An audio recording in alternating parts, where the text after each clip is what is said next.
Welcome to another edition of Expanding Mind. I'm your host, Erik Davis, continuing our conversations about the cultures of consciousness.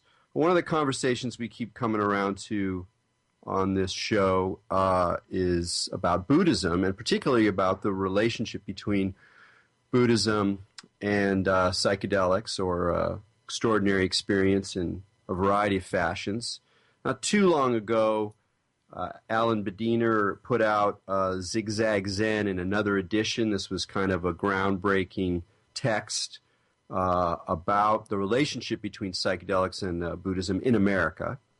And it grew out of a special issue of Tricycle way back in the day. And so that was reissued recently, and we talked to Alan. And that was an important book for me because it was a place where I put out one of the pieces I'm more proud of that I wrote back in the 90s, late 90s, called The Paisley Gate, and it was looking at psychedelics in Buddhism as a kind of tantra. And of course, the word tantra is a risky one to use in discussions of alternative spirituality, since it means so many different things to so many different people.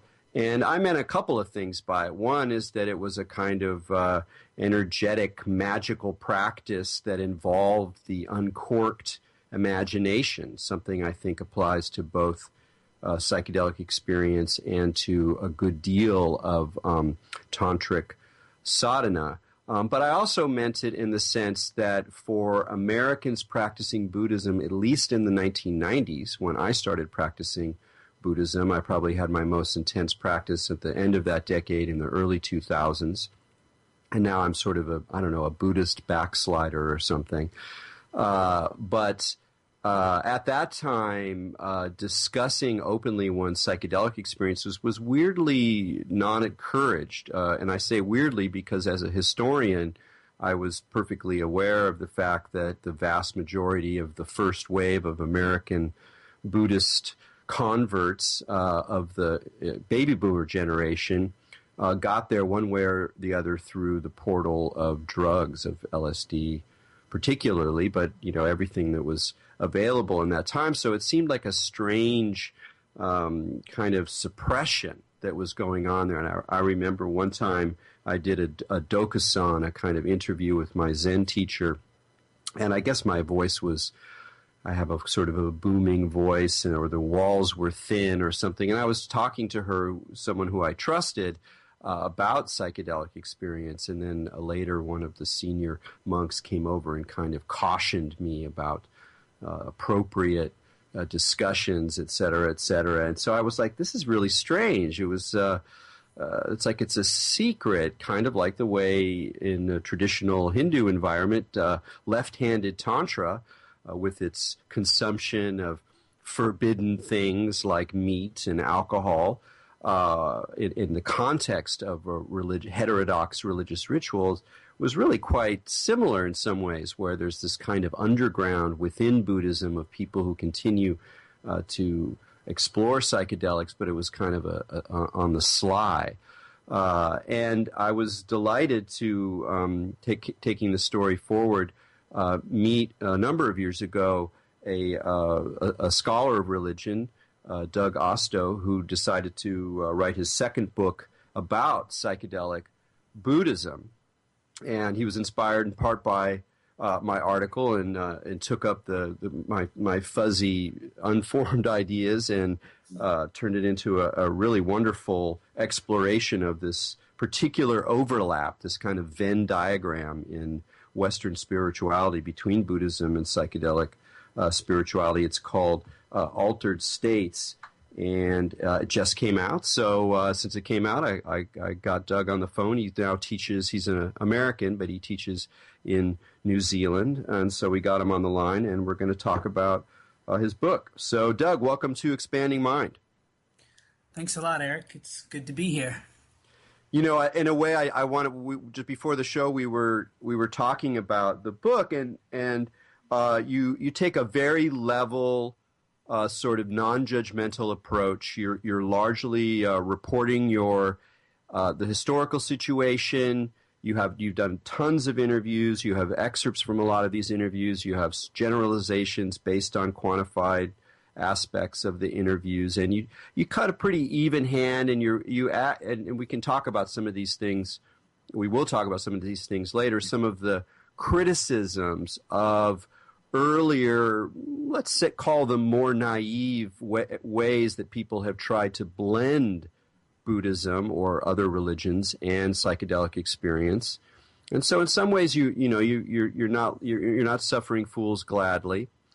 And you bring up a lot of scholarly arguments against psychedelic spirituality and against ideas about how people think about spiritual experience as a kind of source of authenticity. Some very important skeptical ideas that I also have spent a lot of time with.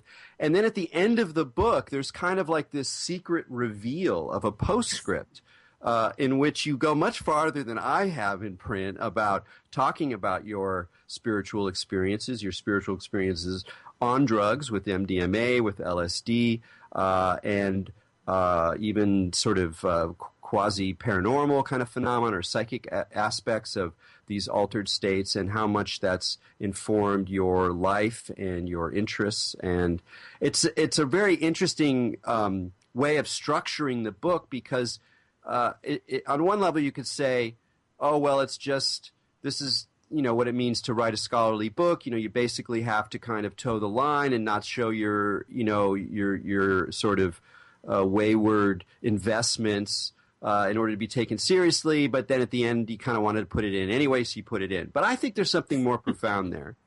And I think what it is that we're actually the work that you're doing and that I'm doing in similar and some different ways, but is sort of about re-articulating what it means to have spiritual experience in a way that doesn't negate the critical thinking about these experiences, about how it fits into history, about how it fits into contemporary capitalism. So in a weird way, this almost kind of schizophrenia of your project, including this wonderful postscript, which is a great story. I really admire your adventures both in Buddhism and psychedelics.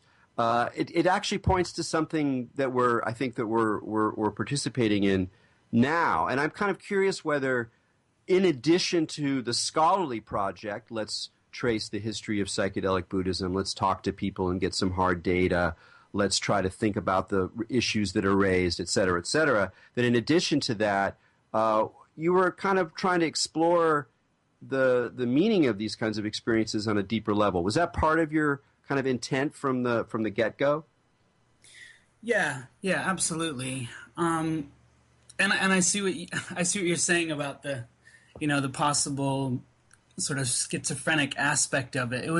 It's a real fine line, with the topic, because it is such a galvanizing and emotional sort of topic to discuss. And so much of the early rhetoric that you see from the 60s is very much like, in your face, I had this experience, so it must be true. And so I didn't want to alienate anybody in the beginning, so I really tried to take a very even hand. But at the same time, my whole orientation, my whole approach that I put on, co-creation of stories and subjectivity, I felt like I needed to, in some ways, disclose my own subjective position. And once you start down that road, it's kind of, like, how far do you really want to, how far did I really want to go with it? And I think maybe I pushed the boundaries a little bit. And I think we were talking about before the issue of placement, of how I sort of tucked it in the back rather than put it in the foreground. And I think some ways that was a way of balancing the two, if you know what I mean. Yeah, absolutely. It totally makes sense. And I think it's great to have it appear at the end where you're sort of reminded that, to say it again, is that you take critical approaches towards religious experience and psychedelics very seriously. And in some sense, you you're not in the perennialist camp of a Aldous Huxley or a Timothy Leary in terms of claiming that psychedelics give us access to some universal part of the human sensorium that allows us to have experiences that are authentically identical with the experiences that are described in Zen texts or Vedantist texts or indeed what's happening with meditators in those cultures. This was a very powerful idea in the 60s and the 70s and the 80s. It carried forward into the New Age, into Jungian psychology, which has another version of it through the archetypes, this idea that there's some kind of transpersonal dimension that drugs and meditation give us all an access to. And there's some very good reasons to find that really problematic. And we can get into some of those in a moment, but what I like is that then you're like, yeah, I've gone through all this stuff. I've gone through this critique of the naive ways of talking about religious experience, and yet the person who's giving me this information and who's walking through these positions with me is also someone who's really dived deep into extraordinary experience and in ways that have fundamentally changed you. There's a wonderful line in the end when you're talking about, I think it's an LSD experience of infinite love, and you quote your notebook and you describe this extraordinary experience of love and the kind of almost a typical trip tale, and then you sit down and you say, well, okay, we can criticize this or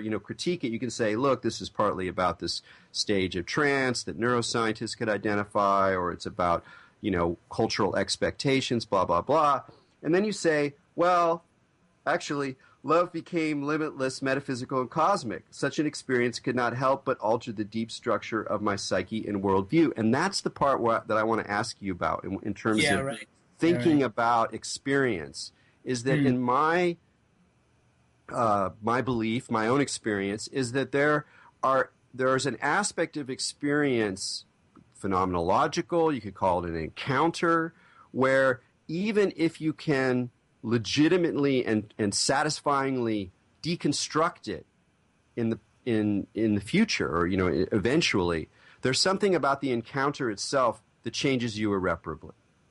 And it's a funny kind of change, because you can't say, oh, it's because I actually saw that the universe was made up of infinite love. You're like, I don't know that. I can't make that claim.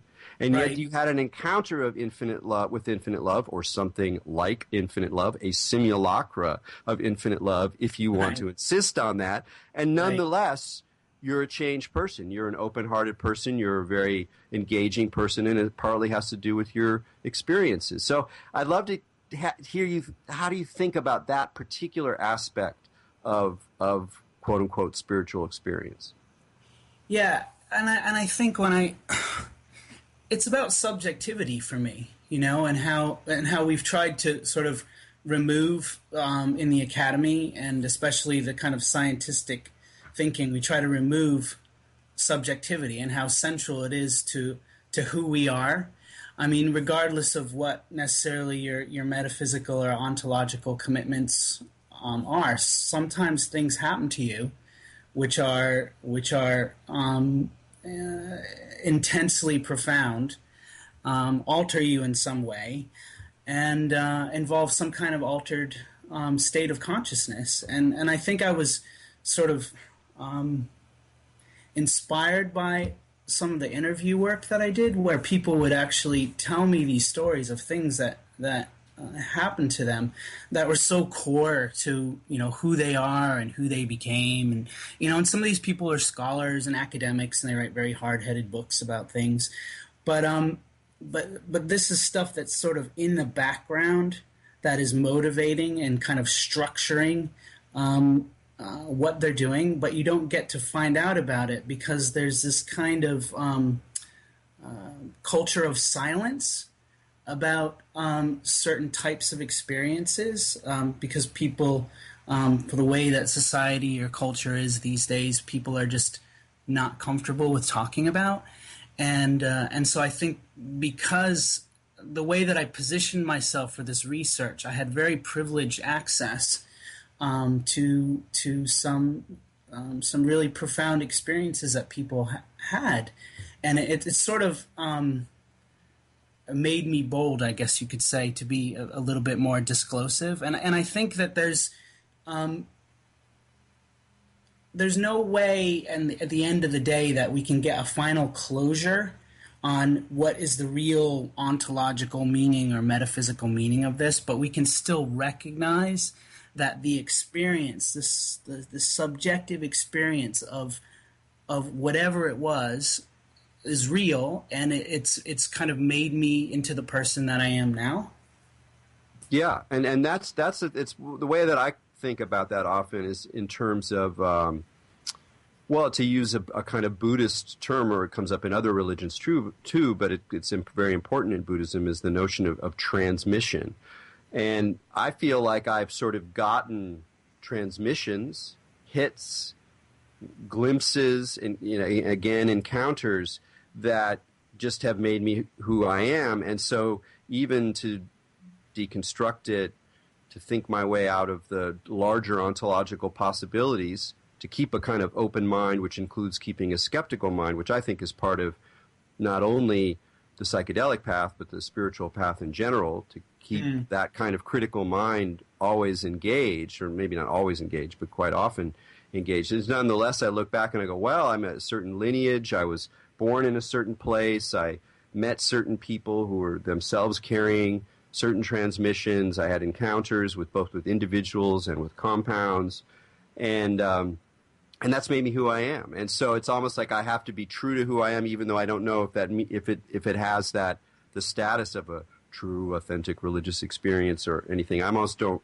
really worry about that anymore. And just to run on that, you talk to so many people. How did you find people were balancing these, let's say, need to be critical or to be reflective, and also the fact that there's these extraordinary, sometimes completely impossible experiences that fundamentally change who you are? How do you find people integrating or trying to live with those two demands? That's not an easy question to answer, because I think everybody's different that way, and so there's a kind of positioning that one has, vis-a-vis one's society, one's culture, one's position within the socioeconomic hierarchy that will determine, how they interact with others, what kind of stories they tell people, what kind of stories they won't tell people. And I think a kind of theme that runs through my book is that this idea of narrative and narrativity, and how we do tell these stories about who we are, and there's larger cultural narratives, but then there's also the individual narratives. And part of what was exciting about me for to write the book was it felt like that there was an untold story here, and I think this ties in somewhat with with what you've written in Paisley Gate. It's almost feels like we're coming full circle here, because you're someone from my generation. We're not baby boomers, and we didn't have our first LSD experience in '67 or whatever and see God, but yet we're the inheritors of that. And to read some of the things that you wrote about it and the way that you were thinking critically about it, and kind of on the edge there. I mean, you're sort of independent scholar / researcher who yet was sort of upfront enough about, I mean, you don't sort of talk about your own experience, but the writing is such that I could tell that it's informed by your experience. So I think, issues like that were just sort of kicking around, jostling around in my head. And I think that,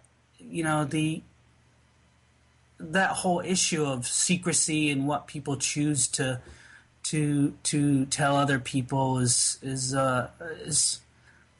part of the whole mix, if you get what I'm saying. Oh, absolutely. I mean, that whole issue, I've been thinking more about secrecy from let's call it sociological point of view. When you look at, let's say, in a classic example like an occult order, where there are certain things that you learn and they're secrets and they're held within, and then once you're in the order, you still don't know the inner secrets, and you kind of have to do work to get up the ladder, and then you find out more stuff. And and that there's a way to look at it where there is a real power to these secrets, but it's not necessarily based on their content, but just the fact that they're held in secrecy.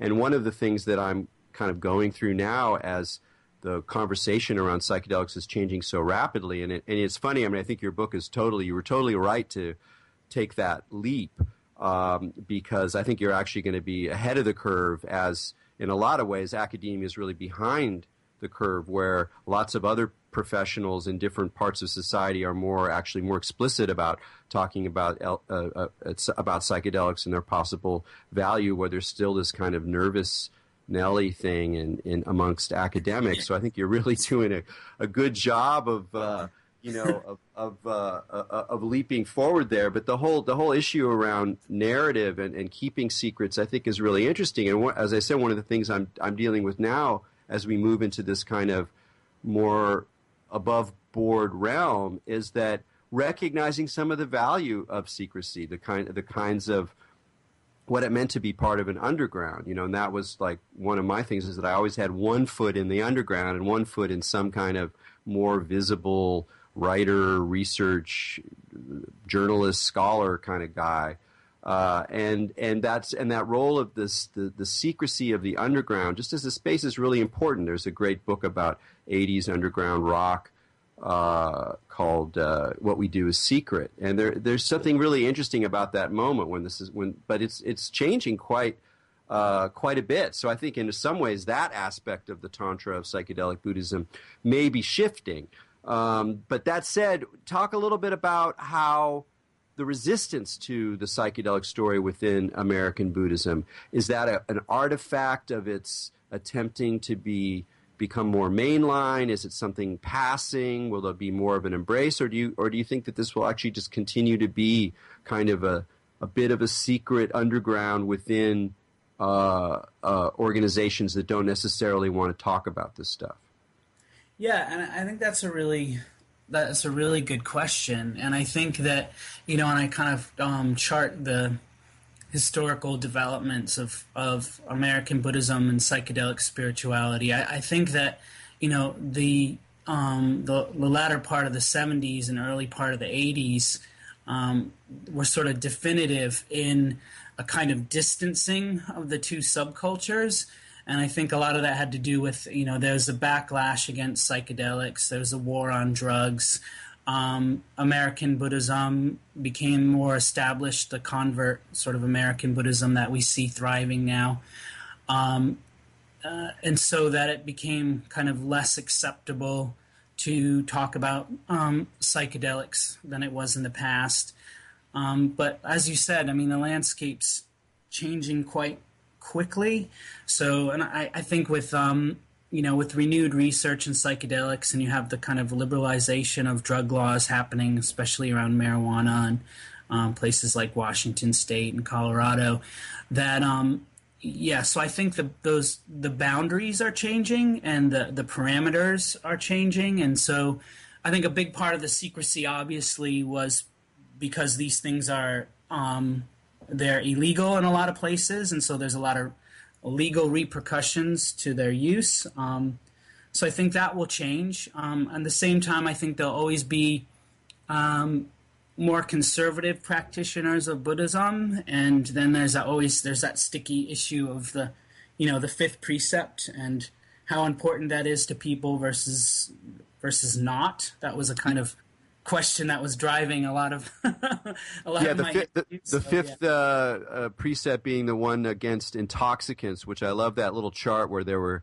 the percentage of people surveyed who support the first four prohibitions were pretty high, like 70-80%, and then you get to the intoxicants, it's like 50%. It's like, well, yeah, exactly. That was interesting, and that was for people who practice, Vipassana, Goenka Vipassana, which they tend to take a pretty hard line, and they don't sort of discriminate really between one over the other. But yet, people that completed that survey, they weren't all from America, but they're all English-speaking contemporary practitioners. Yeah, and there was something like 50% follow that one versus the other. So there's a kind of attitude that that maybe that one's not not so important, or people are not willing to embrace that, and then also the question of how you define, what is an intoxicant, what constitutes an Absolutely. intoxicant. I was just watching a documentary about I think it was called From Peyote to LSD. It's pretty good. It's a Wade Davis documentary from the late 2000s about Richard Schultes and, some of the familiar story, but there was some interesting stuff in it. And one point they made when they were talking about the Peyote Church, or really the Peyote Way, was that for individuals now in Native American societies living with all the difficulties they live with, is that the construction of peyote has nothing to do with drugs. It's like if you're doing drugs, you're doing meth and you're drinking a lot of alcohol and you're smoking cigarettes and whatever else you're doing, and you're doing drugs. And then if you want to get healed up, you're going to go to the equivalent of going to the monastery. Instead, you're going to go to a roadman and you're going to take peyote. It's like, it's not a drug. It's a it's a medicine. It's a medicine. Yeah. And it's a real big gap. So that is a really, I think significant point, of course, how we kind of deal with these. I wanted to talk a little bit about perennialism because I sometimes have people ask me, well, what do you think about spirituality and psychedelics? And it's like, I have this like really complicated yes, but answer. It's like, yes, but yeah, right. Don't do this, or, well, not don't do it, like know about it, expose yourself to this idea of these ideas of perennialism. But there really is a lot of good reasons to take it not just with a grain of salt, but to really, in some sense, step away from it a little bit. And I remember talking to Roland Griffiths, and Roland Griffiths, of course, was the lead researcher on the Johns Hopkins psilocybin study, about 10 years ago, which confirmed the Marsh Chapel experiments. Yes, suitably prepared people in the right setting can have quote-unquote authentic mystical experiences, and when they do that, they go to some scale that's been developed in psychology based on some scholar from the 60s that says what an authentic spiritual or mystical experience is. And I remember talking to him going, that's a historical artifact of certain decisions that were made in institutions, blah, blah, blah. Started to give him the kind of critical thought that, like, you can't just take that scale as if it's giving you a direct access to something that in some ways we can't know and we're always constructing. And it was funny. He kind of got what I was saying, and he kind of didn't get it at all. Like, there was a way in which it was like, no, there are these things that human consciousness does. These things can do it. What's the worth, arguing about it? So in a way, I want to ask you the same question. I come to you, hey, Doug, I really feel like there's something really connected between what spiritual mystics and meditators talk about and my psychedelic experience. How do I think about that? And how do you encourage that and yet reframe it in a way from some of the perennialist ideas that are still very powerful, at least among psychedelic people and Buddhists, and a lot of Buddhists too? Well, you make a really good point, and I think one of the issues is, and one of my criticisms of the Johns Hopkins experiments was that they do take this. They basically take the scale that was developed by Pankey, who was influenced by Walter Stace, who was a perennialist. And they kind of rehash that, and they come up with this data. And I think I make this kind of off the cuff remark that, one way we can analyze this data is by saying that the Johns Hopkins team learned how to give psychedelic virgins a really good first trip. And I think the point of that being is that terms like mystical and spiritual and religious are very loaded terms, and I don't think you're ever going to come up with an airtight definition that's going to please everybody. And I think a lot of the language that's used around things like mystical and spiritual, it's about the the kind of impact they had on the person that was undergoing the experience. So in a way, they're evaluative statements. When someone says, I had a mystical experience, I had a religious experience, what are they saying? They're saying that it was very valuable to them in some way or another. So in one sense, I'm sort of trying to bracket out a bit the kind of ontological or metaphysical commitments. But at the same time, everybody has some type of ontological or metaphysical commitments. And so I think I think that's where my work begins to sort of, bleed into these issues of subjectivity and of narrative, because what happens is, I can sit down with you and I can tell you about the different experiences I had and what profound, changes they made in my life. And, and I might talk about my own sort of, commitments, philosophical, religious, spiritual. But those aren't really effective arguments. Do you see what I'm saying? Oh, and no, I people, absolutely. Yeah. And when people get up on their, on the soapbox and they want to make arguments based on the personal experience, I think that's where the whole linguistic turn that sort of happened in scholarship in the 90s is as a useful critique. I mean, my critique of that critique, however, is it kind of goes a bit too far, because it almost throws the baby out with the bathwater. It doesn't want to talk about, experience at all. And it's like, how do we do humanities without without talking about subjective, experience?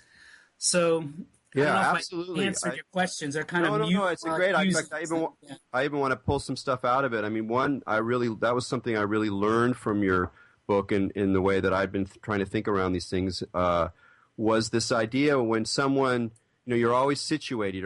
If you're hearing someone tell you a story about their religious experience, you're in a situation where that's a particular person or a text that's telling you that. And then rather than is to resist the impulse to go towards big claims, like what's the claim being made here? Why are they calling this religious? Blah, blah, blah. And to simply go, for this person, this means that this is an extremely important experience. That's all I really need to do for the time being. I think that's really, really healthy and really, really helpful.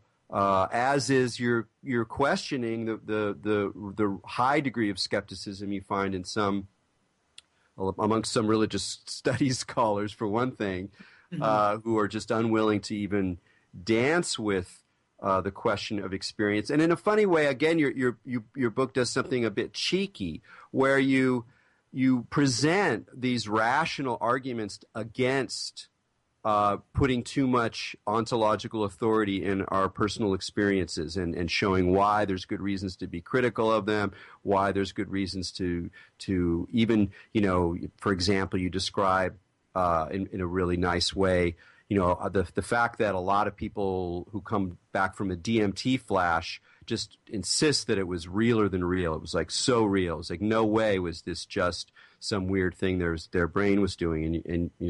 And you make the point, well, there's no way to know that this drug isn't like tickling that particular part of our perceptual apparatus that says, this thing is super real. This is totally real right here. And you can't know that. I mean, there's this kind of skeptical problem that you really can't get around. So you provide a lot of these kinds of questions, but then at the end you kind of go, but at the end of the day, the thing is that people do these things not out of rational reasons, and you're not going to argue people out of pursuing these kinds of lives. I think what you can do, though, is just what you said, is that you argue people out of taking things too literally, taking things too substantively, and handing over their power to certain other people who supposedly have the story or the claim or have some great insight based on some experience they had, which they can't really authenticate any better than yours. So there's a kind of healthy skepticism that then becomes part of the spiritual path, but it's not restricted and reduced in the way that I think a lot of those sort of more linguistic-oriented critics have. Which kind of brings us back to narrative, right? I mean, it's like how you're going to still be telling these stories to yourself and to other people. I mean, what's one of the big stories you tell yourself? I mean, about your own experience, like one that you come back to, that's a structuring narrative for you. Oh, big story. Wow, a big story. That's a tough one. And I think one of the things that was so exciting for me about the study, and I mean, I don't know if you know much about my first book at all, but my first book was very much a textual study, classic Buddhist philology, looking at text and context in ancient India. I love doing it. I love that work. I'll continue to do that work. But when I started to do this, and I started to do research with real live people, one of the things that I realized is that people are complicated, and people are not only are they complicated, but they're paradoxical. You know, they can hold sort of simultaneous, contradictory viewpoints, and they can come out, you know, one sentence following the next, without even batting an eyelash. Texts, they at least they try to give the appearance of more coherence than that. So I think in that regard, I mean, I don't think I can really give you a good meta narrative on me yet, because I don't really know what the hell's going on with me outside of the kind of the smaller narratives. And I think in the back, you know, we talked a lot about the postscript in the back, so that's going to highlight it for a lot of people. But I think one of the caveats that I give in the beginning is that this is just a version, right? And in that sense, it will exclude more than it includes. So I'm going to dodge that question, Erik. That's fine. That's fine. But I'm going to tell one that got. I mean, I'm not going to tell the story so much. I wrote about it. It's in my book Nomad Codes, which also has the Paisley Gate in it, and it's a short piece about a experience I had at a Zen retreat of all places. That even in some ways it wasn't particularly a classic Zen Kensho. It had elements that were not really Buddhist in some ways, in terms of the way that the subject kind of, you know, appeared to me. And it was a very interesting one in terms of thinking about these narratives, because I chose not to tell anybody about it, including, you know, my purported Zen teacher at the time. And it was months before I kind of mentioned it, and then I would occasionally tell it, and then I didn't want to tell it because I didn't want it to lose its juice. And then at some point, a while later, I realized that I was kind of clinging to it. I was holding on to it. It had become this little fetish. And I thought, well, you know, maybe it would be interesting to try to use my writing skills and try to write it out. And so I wrote this short piece, and you know, I put it out there, and it was part of the book. And one of the funny things that happened though was that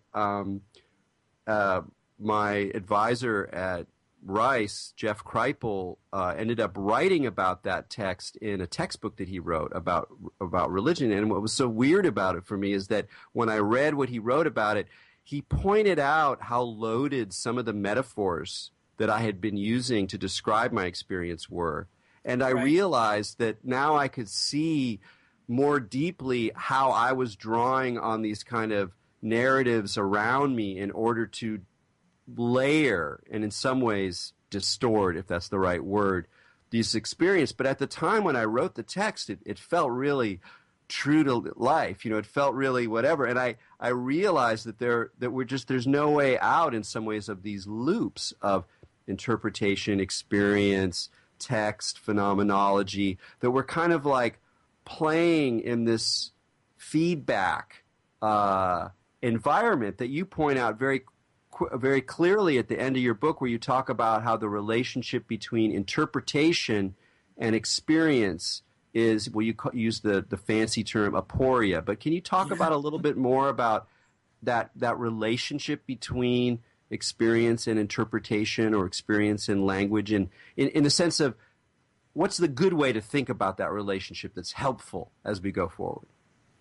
Well, yeah, and I do make that point. I think it's an important point to make, which is that we can't, a lot of the earlier thinkers, and this was sort of Houston Smith's strategy as his rejoinder to R.C. Zahner's critique, which is just, I'm going to talk about these things just purely on the level of description. And the point that I make is that there's no such thing, right? Because all our descriptions of anything are going to be loaded with our interpretation. So every description is really an interpretation of what's going on.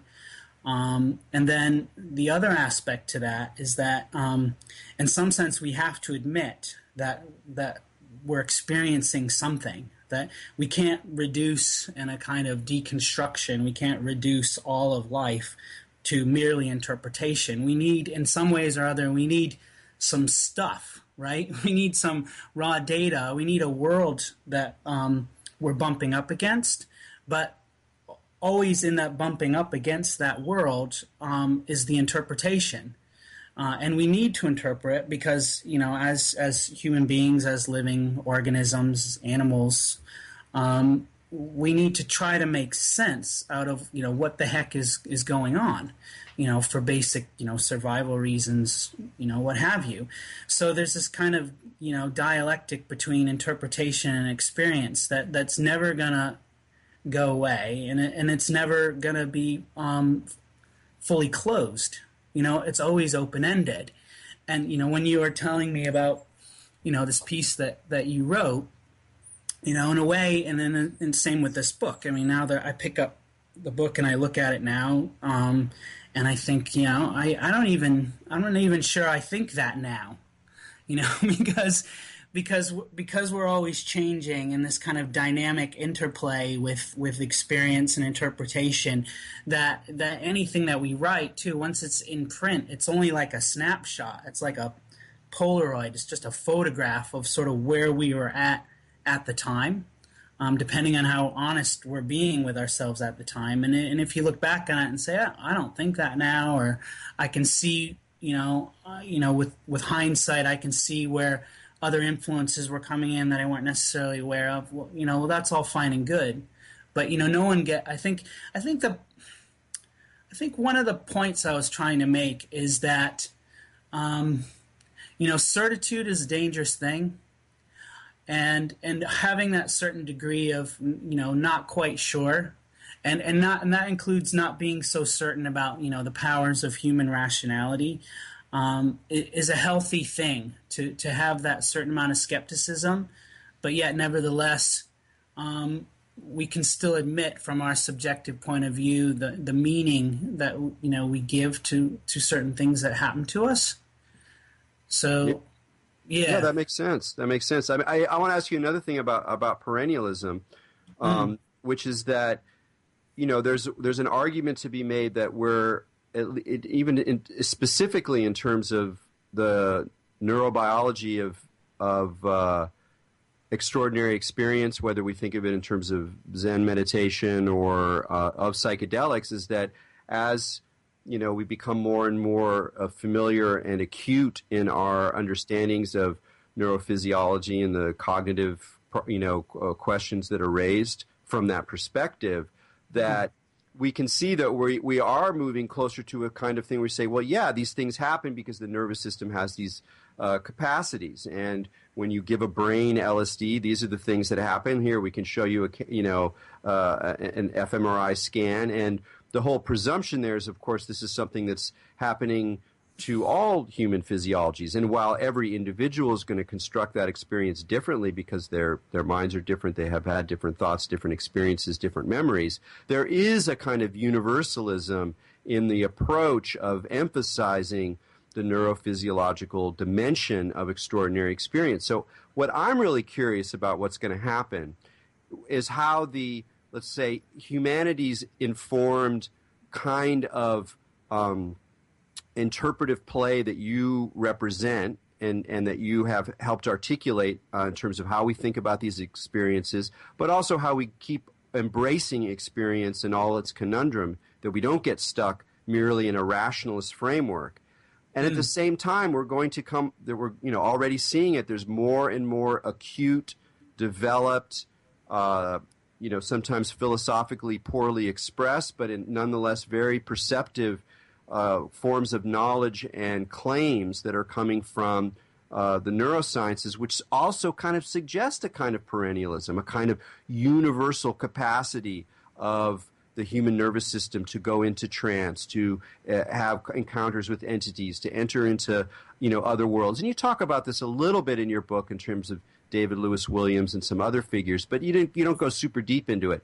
I want to speculate a little bit. What do you think is going to happen? Is there going to be a convergence of these models? Is there going to be always a kind of literalism to the neurobiology? Where do you see this conversation going?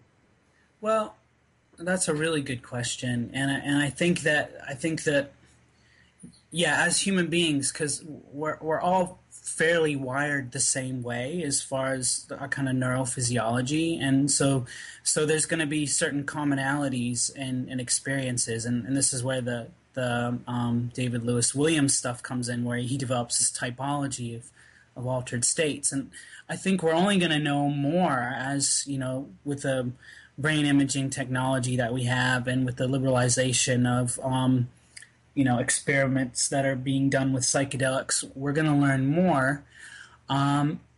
We still have the hard problem, what's called the hard problem in philosophy of mind of consciousness, of how do we bridge the gap between my own subjective experience of what it's like to look at a rose, or to eat my favorite ice cream, or to be in love, versus sort of neurochemically, what's going on in my brain, that gap between sort of first person and third person.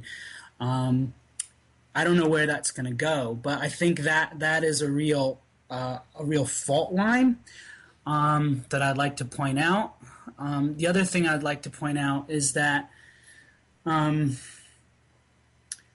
I think we have to be careful about reductionism, and a lot of people who are interested in science and neurobiology and things that have been coming out in this regard, they're still kind of stuck in this kind of very 19th century materialistic worldview, whereas a lot of modern science, quantum mechanics, etc., the world is a lot weirder than that. So I think we live in actually very exciting times, because I think there's going to be a really kind of fertile sharing information and cross-fertilization, but I don't see modern science bringing the ringing the death keel to mysticism anytime soon, basically. That's why. Yeah, no, I also agree in terms of that these are very exciting times, particularly around these issues. It's a good time to be on the borderland between discourses and perspectives. We've got about 10 minutes left, and I want to ask you one more thing that you didn't talk about very much in your book, and I'd like to preface it by reading something that one of your interviewers, Alan Badiner, who edited Zigzag Zen and has been on Expanding Mind, what he talked about after he had taken ayahuasca with a shaman in Hawaii, who of course was turned out to be Terence McKenna. Yeah, right. Yeah, and he says this is great. He goes. So he has this whatever outlandishly difficult experience. He goes. I said, "What did you do to me? How could you do that to me?" He said that he had a full-blown death experience, maddeningly frightening. And I love McKenna's line. He says, "Oh, you'll do it again." And I said, "Why? Why? Because whatever doesn't kill me makes me stronger?" And McKenna said, No, that which kills you makes you stronger. And I love that. It's great. And then Alan talks about how that becomes kind of a lesson for him in his life. Like it becomes a major teaching as he works on life and death. And for me, as someone who continues to practice Buddhism, if I don't actually identify with being a Buddhist, and who continues to remain open to all manner of extraordinary experience, is that my bottom line, the place where I kind of bring it down to brass tacks, is nobody knows what's going to happen when you're going to die. It's terrifying.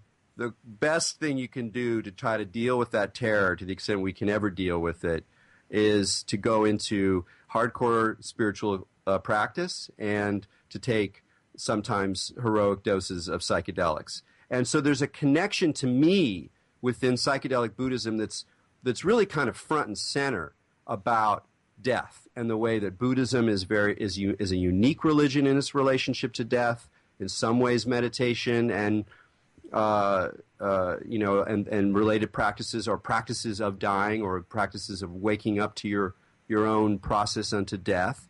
And of course, psychedelics with their phantasmagoria, with the terror, with the loss of self, is a site of a kind of wrestling with death. And indeed, people are starting to use them now to treat end-of-life anxiety, which I think is the most interesting of all of the current research programs that are going on. So I'd just like to hear you talk a little bit more about that particular issue, about the question of death, relating to one's own death and dying in light of psychedelic Buddhism. Yeah, no, first I want to commend you on your impersonation of Terence McKenna. That was that was great. You captured the sense of that story quite well, as it was conveyed to me, actually, by Alan. No, I think that's a really good point. That death is a meditation on death, the recognition of death and impermanence is really a core feature to a lot of Buddhist practice, and over and over again in the people's accounts of experiences with DMT. There's this mention of it kind of being a kind of simulated death, and I think that's where for people who are intrepid enough to go on this kind of path, I think that's going to be definitely is going to be a point of contact, and it works both ways too, and because I think that Buddhism, with its emphasis on sort of accepting of death and letting go and sort of letting things be, can be a real valuable tool when you're undergoing these really kind of mind-renting experiences. I mean, it's definitely, as I say at the very end of my book, at the end of the postscript, is I've never been an advocate for the very reason that that these kind of endeavors, they're a bit like extreme sport. They're not really for everybody, and they do have certain inherent risks in them. But that said, I think there's always going to be people who are going to want to explore those limits, and I personally believe that that as individuals, we have a right to do whatever we want with our consciousness. So I think you raise a really good point, and I think and for people that I've talked to who are very into this kind of thing. I think Alan really summed it up, that that is definitely a point of contact there. Yeah, and I want to stay with the note of cognitive liberty there, that sense of this is something that we have a right to do, and I think it's also that as intellectuals and people who write scholarly books, we also have a right, or we need to fully claim, as you have done, our ability to sometimes speak from personal experience and to make it clear that we that we're not simply approaching this in a reductive way, that we take scholarly arguments serious, we take critical thought seriously, very seriously. But there also is, in a way, there's a kind of underlying thread, I think, of your book of a kind of reclaiming that in the midst of still being critical, that I think, at least for someone like me, is really a kind of important lesson, and I think that it also points to something really important about spirituality and psychedelics, is that I don't think we need to think about psychedelics as being religious in order to have the right to take them. We don't need to think about them as being. We don't need to say they're like peyote for the Native Americans. We don't need to say it's like ayahuasca for the Indians in the jungle. It's like we can just take them out of our own interest, our own philosophical drive, our own drive to have experience. So I really like that note of cognitive liberty. Yeah, and I think it's an important one that, and and what people choose to do in their religion. I mean, it's one of the cornerstones of, American democracy is that we have a right to practice our religion, but further than that, we also have a right to have a say over our own consciousness and our own bodies, that and this kind of paternalistic approach that government has, that somehow we're not able to do that, or we need legislation for our own good. I don't think it's served anybody well. And Yeah. I think having a medical model, like if you look at places like Portugal that sort of pretty much decriminalized everything, is I think if we start looking at in terms of giving people help that they need who have problems with addiction, and letting people do what they want with their consciousness, is going to be overall better for everybody, really. Good. Well, I think we're going to have to end on that Okay. that hopeful note. So, Doug, Cool. thanks so much for being with us in Expanding Mind. Thanks a lot, Eric. I really enjoyed it. Great, great. And Doug's book again is Altered States: Buddhism and Psychedelic Spirituality in America. Tune in next week. We'll be talking to Dave McConaughey about Bucky Fuller and cosmic displays in the sky. So till then, keep your minds open.